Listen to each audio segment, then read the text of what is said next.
السلام علیکم دوستو، خوش آمدید ہمارے چینل پر۔ میں ہوں محمد افتخار اور ابھی میں آپ کے سامنے حاضر ہوں تازہ ترین نیوز کے ساتھ جو رومانیہ کے شینجن زون میں شامل ہونے کے بارے میں ہے۔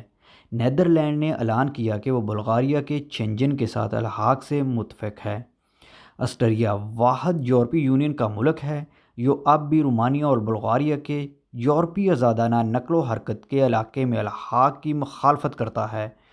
ڈچ پریس ایجنسی کا حوالہ دیتے ہوئے رپورٹر کے مطابق نیدرلینڈ نے اعلان کیا کہ وہ بلغاریہ کے شینجن علاقے میں الحاق سے اتفاق کرتا ہے۔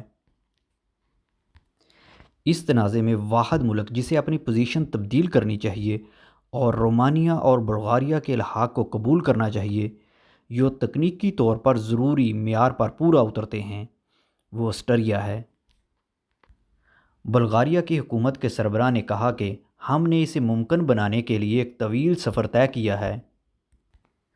ہمیں مثبت نتائج کی توقع ہے۔ انہوں نے کہا کہ آسٹریا کے ساتھ بات چیت جاری ہے، لیکن جب تک ہر چیز پر اتفاق نہیں ہو جاتا، یہ صرف ابتدائی بات چیت ہے۔ ایک چیز یقینی ہے، نیدرلینڈ کے مثبت فیصلے کے بغیر سب کچھ بے معنی تھا۔ اسی کے ساتھ ہماری اس ویڈیو کا خاتمہ ہوتا ہے۔ اگر آپ کے پاس کوئی سوال ہے یا فیوچر میں کسی اور ٹاپک پر ویڈیو دیکھنا چاہتے ہیں تو ہمیں کمنٹ ضرور کیجیے گا، ہماری ویڈیو کو لائک کیجیے گا، ہمارے چینل کو سبسکرائب کیجیے گا اور ہمیں دیجیے گا اجازت۔ اللہ حافظ۔